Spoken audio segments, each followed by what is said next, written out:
மக்களே எனக்கு சுத்தமாக புரியவே இல்லை. நிஜமாவே புரியல. இந்த விஜய் பார்வதி இருக்காங்கல்ல, அவங்களுடைய ஸ்டோரி சொல்லும்போது, நான் அம்பேத்கரியம் வந்து படிச்சிருக்கேன், பெரியாரியம் வந்து படிச்சிருக்கேன், ஃபெமினிசம் பற்றி நான் பேசுவேன், நான் ஒரு சட்ட குடும்பத்திலேருந்து வந்திருக்கேன் அப்படின்னு சொல்லி பேசிகிட்டு இருந்த விஜய் பார்வதியை பார்த்து நான் வியந்திருக்கேன். பரவாயில்லடா, இவ்வளோ சின்ன வயசில் இத்தனை புத்தகங்களை வந்து படிச்சிருக்காங்க, சோசியலிசம் வந்து பேசுகிறாங்க அப்படிங்கிற மாதிரிலாம் நான் யோசித்து ப்ரௌட் மூமெண்ட்டாக நான் ஃபீல் பண்ணியிருக்கேன். ஆனால் நேற்றுக்கு ஒரு விஷயம் சொன்னாங்க பாருங்கள், சத்தியமாக டோட்டலாக கொலாப்ஸ்டு. ஏன் அப்படின்னா, விஜய் பார்வதி அவர்கள் சுபிக்ஷா மேலே இருக்கக்கூடிய வன்மத்தில் சுபிக்ஷா அவளுடைய ஜாதி புத்தியை காமிச்சிட்டா, எங்கேருந்து வரேன் அப்படின்றத காமிச்சிட்டா. ஏதோ அன்னை தெரசா மாதிரி பேசுகிறா, ஆனால் எல்லாமே புத்தி அப்படி தான் வந்து இருக்குது அப்படின்னு சொல்லி விஜய் பார்வதி இப்படி பேசுனதை என்னால் சத்தியமாக ஏற்றுக்கவே வந்து முடியல. ரீசன் என்ன அப்படின்னா, பெரியாரை பற்றி படிக்காதவங்க, அம்பேத்கரை பற்றி படிக்காதவங்க, ஃபெமினிசம் பற்றி படிக்காதவங்க, இல்லை வந்து பேசாதவங்க இதை பற்றி பேசியிருந்தா, இப்படி பேசியிருந்தா அதை நம்ம கண்டுக்கூட மாட்டோம்.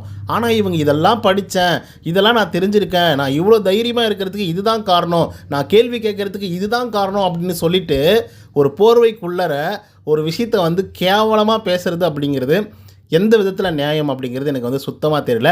ஸோ அப்படி என்ன சொல்லிட்டாங்க விஜய் பார்வதி அவர்கள் சுபிக்ஷாவை பற்றி, அது எந்த அளவுக்கு மேலும் வெடிக்கும் அப்படிங்கிறத நம்ம பொறுத்திருந்தான் பார்க்கணும். அண்ட் அதை பற்றியும், அதுக்கப்புறம் இந்த ரெட் கார்டு அப்படின்னு வந்து சொல்கிறோம்ல, அது யாருக்கெல்லாம் இந்த வாரம் கொடுக்க போகிறாங்க அப்படிங்கிறத பற்றி இந்த வீடியோவில் முழுசாக வந்து பார்க்கலாம்.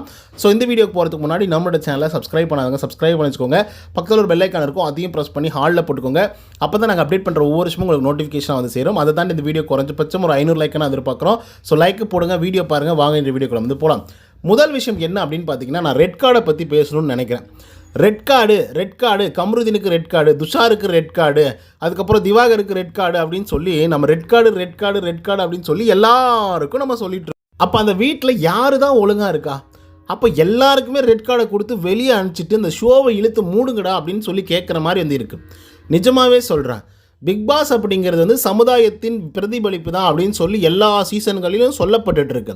ஆனால் இவ்வளோ கேவலமாவாடா நம்ம சமுதாயம் இருக்குது அப்படின்னு கேள்வி கேட்குற மாதிரி வந்து இருக்குது. ஒரு பக்கம் கம்ருதீன் என்னமோ யாரை பார்த்தாலும் எப்போ பார்த்தாலும் அடிக்கிறதுக்கு போயிடுறான், கையை ஓங்குறான், கெட்ட கெட்ட வார்த்தைகளை திட்டுறான். இவன் ஒரு பக்கம்.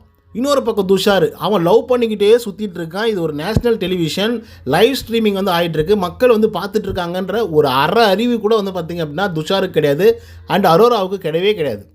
அதுக்கப்புறம் திவாகர், இவனுடைய கேட்டகரியை நம்ம எங்கே சேர்த்துறதுன்னு எனக்கு வந்து தெரியல, நிஜமாகவே தெரியல. எல்லாருக்கிட்டையும் ஃப்ளட் பண்ணுறான் பாஸ், எல்லாருக்கிட்டையும் ஃப்ளட் பண்ணுறான், ஹக் பண்ணுறதுக்கு போகிறான், கிஸ் பண்ண கேட்குறான். பார்வதி அண்ணான்னு வந்து பேசிகிட்டு இருக்காங்க.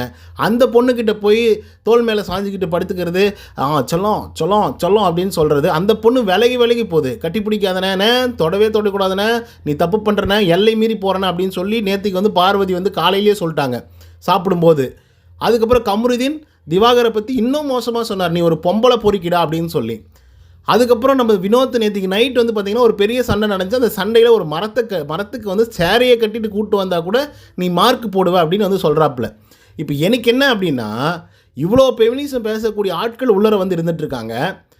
ஆனாலும் ஒருத்தர் கூட திவாகருக்கு எதிர்த்து, டேய் நீ இந்த மாதிரிலாம் பண்ணக்கூடாதுடா, அப்படின்னா நாங்கள் வந்து ரெட் கார்டு கொடுத்து வெளியே அனுப்பிச்சிருவோண்டா, நீ இந்த மாதிரிலாம் பண்ணாதே, எங்களுக்கு உரிமை குரல்னு ஒன்று இருக்குது அப்படின்னு சொல்லி அங்கே இருக்கக்கூடிய பெண்கள் யாருமே கேட்க மாட்டேங்கிறாங்க. ஒருத்தர் 2 பேர் வந்து சொல்கிறாங்க, சொன்னாலையும் அதை பற்றி இவர் கண்டுக்கிற மாதிரி வந்து இல்லவே இல்லை. நேற்றுக்கு சுபிக்ஷா வந்து அவங்களுடைய ஸ்டோரி வந்து சொல்கிறாங்க, நான் பல இடங்களில் வேலை செஞ்சுருக்கேன் அப்படின்னு வந்து சொல்கிறாங்க. எனக்கு ஓனர்ஸால் ஏகப்பட்ட அப்யூசிவ் வந்து நடந்திருக்கு அப்படின்றதையும் சொல்கிறாங்க. அப்போ அதை கடந்து தான் நான் வந்து இவ்வளோ தூரம் வளர்ந்து வந்திருக்கேன் அப்படிங்கிறதையும் அவங்க சொல்லிட்டு இருக்காங்க. அப்போ நான் என்ன கேட்குறேன், அவங்க அப்யூசிவ், இங்கே கையை பிடிச்சி தடவராரு, நீ நல்லா மீன் குழம்பு வைக்குவேமா அப்படின்லாம் வந்து கேட்டு எங்கள் ஓனர் வந்து நான் டார்ச்சர் பண்ணார் அப்படின்லாம் சுபிக்ஷா வந்து சொல்கிறாங்க. நான் தப்பு சொல்லலை, ஓகேங்களா? இது வந்து அதாவது சுபிக்ஷாவோட மனநிலையை நான் தப்பு சொல்ல கிடையாது. ஆனால் அந்த மாதிரி ஒரு ஓனர் பண்ணியிருக்கான் அப்படின்னா அது தப்பு தான், ஓகே. ஆனாலும் அந்த மாதிரி விஷயங்களை திரும்ப திவாகர் அவர்கள் வந்து வீட்டுக்குள்ளே பண்ணிக்கிட்டே வந்து இருந்துகிட்ருக்காரு. இது ஒரு அபியூசிவ் கிடையாதா? ஒரு பொண்ணை பார்த்து ஃப்ளட் பண்ணுறது, அதுக்கப்புறம் அந்த பொண்ணை போய் கட்டி பிடிக்கிறதுக்கு போகிறது, கிஸ் கேட்குறது, அது ஒரு பொண்ணை பார்த்தோன்னே அப்படின்னு சொல்கிறது, இதெல்லாம் என்னது இது? ஆனால் யாருமே வந்து பார்த்திங்கன்னா இதுக்காக குரல் கொடுக்க மாட்டாங்க. ஆனாலும் ஃபெமினிசம் வந்து பேசிகிட்டு இருப்பாங்க. இங்கே கண்ணெதிரே நடந்துகிட்ருக்கு. இது எல்லாமே யாருமே கண்டுக்கவே மாட்டேங்கிறாங்க. கம்ருதீன் எல்லா இடத்துலையும் அடிக்கிறதுக்கு தான் போகிறான். அவனை தூக்கி போட்டு மிதிக்காமல் அவனுக்கு ஒரு ரெட் கார்டை கொடுத்து வெளியே அனுப்ப பண்ணுறாங்க அந்த பிக் பாஸ் ஷோ நடத்துகிறவங்க. அவனை வச்சு உள்ள கேம் ப்ளே பண்ணணும் அப்படின்னு நினச்சிட்டு இருக்காங்க. எப்ஜே அப்படிங்கிற ஒரு பையன் இருக்கான், அவன் சும்மாவே மாக்கிங் அப்படின்னு சொல்லி மாக்கிங்காக பண்ணிகிட்ருக்கான். ஸோ கடுப்பாக இருக்குது ப்ரோ, ஷோவே பார்க்க முடியல, வெறுப்பாக இருக்குது. எப்பயுமே அதாவது கொஞ்சம் சண்டைகள் வரும், சச்சரவுகள் வந்து வரும், அது வந்து கரெக்டாக ரீசால்வ் ஆகும். அதுக்கப்புறம் அந்த அந்த டியூனே வந்து பார்த்திங்கன்னா அடுத்த நாள் வேறு மாதிரி மாறிடும். பட் இவங்க பண்ணக்கூடிய விஷயங்கள்லாம் ரொம்ப ஒஸ்ட்டாக இருக்குது. இப்போ பார்வதியோட மேட்ருக்கு வரலாம். அப்போ தான் கிளின்னு கிளிக்கு போகிற பாருங்க. நேற்றுக்கு வந்து டாஸ்க் வந்து முடிஞ்சது, ஓகேங்களா? அதாவது இந்த ஃபேக்ட்ரி டாஸ்க் வந்து முடிஞ்சது. இதில் வந்து சுபிக்ஷா வந்து வின் பண்ணிட்டாங்க. சுபிக்ஷா கூட ஒரு ஒப்பந்தம் போட்டிருந்தாங்க பார்வதி. நீ ஒரு வேளை வின் பண்ணிட்டா அப்படின்னா எனக்கு வந்து நாமினேஷன் ப்ரீ பாஸ் கொடுக்கணும் அப்படின்னு சொல்லியிருந்தாங்க. இவங்களும் சுபிக்ஷா அவர்கள் ஓகே அப்படின்னு சொல்லிட்டாங்க.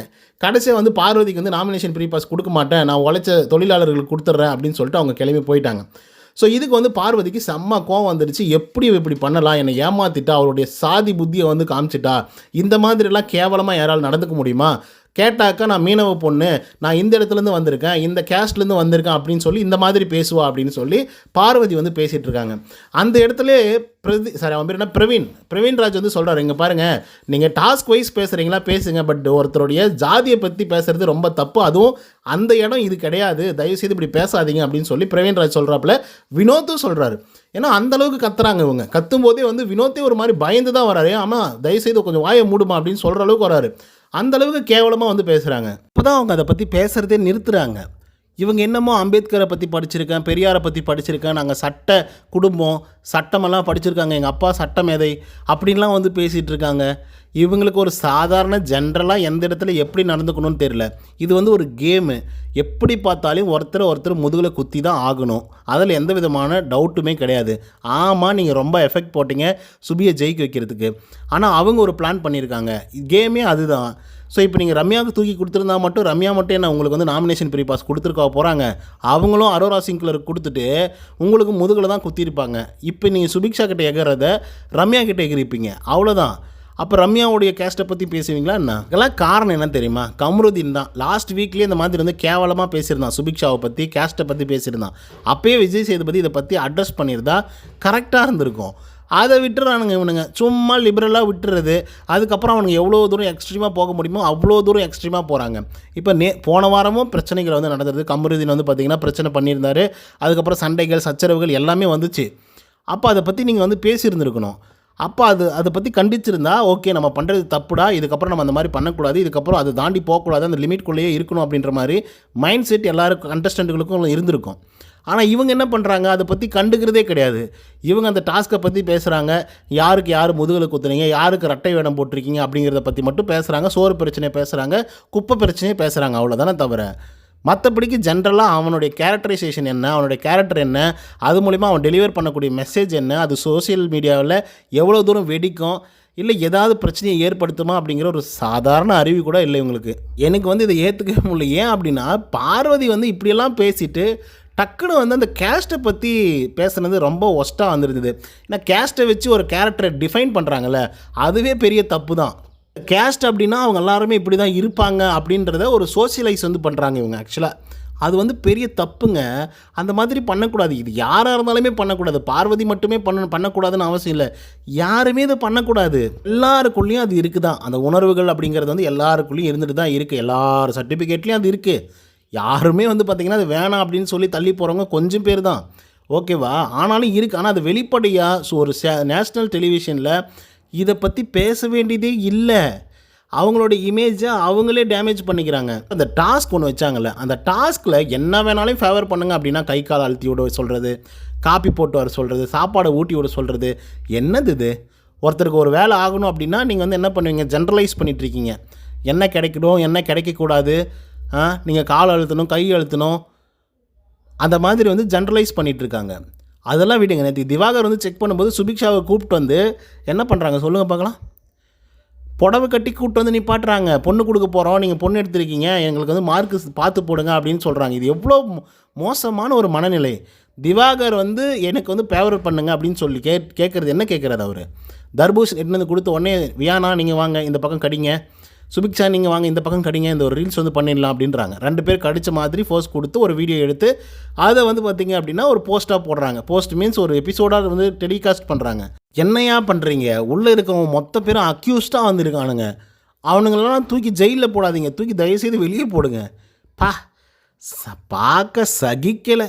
லைவ் பார்க்கவும் பிடிக்கல, எபிசோட் பார்க்கவும் பிடிக்கல. நான் இந்த மாதிரி ஒரு ஒஸ்ட்டான சீசனை நான் பார்த்ததே கிடையாது. இந்த அளவுக்கு கேவலமாக யாரும் நடந்துக்கிட்டதும் கிடையாது. அந்த மாதிரி நடந்துக்கிறானுங்கப்பா சாமி. ஓகே காய்ஸ், இதை பற்றின உங்களோட கருத்துக்கள் என்ன அப்படிங்கிறத கமெண்ட்ஸில் சொல்லுங்கள். நன்றி, வணக்கம்.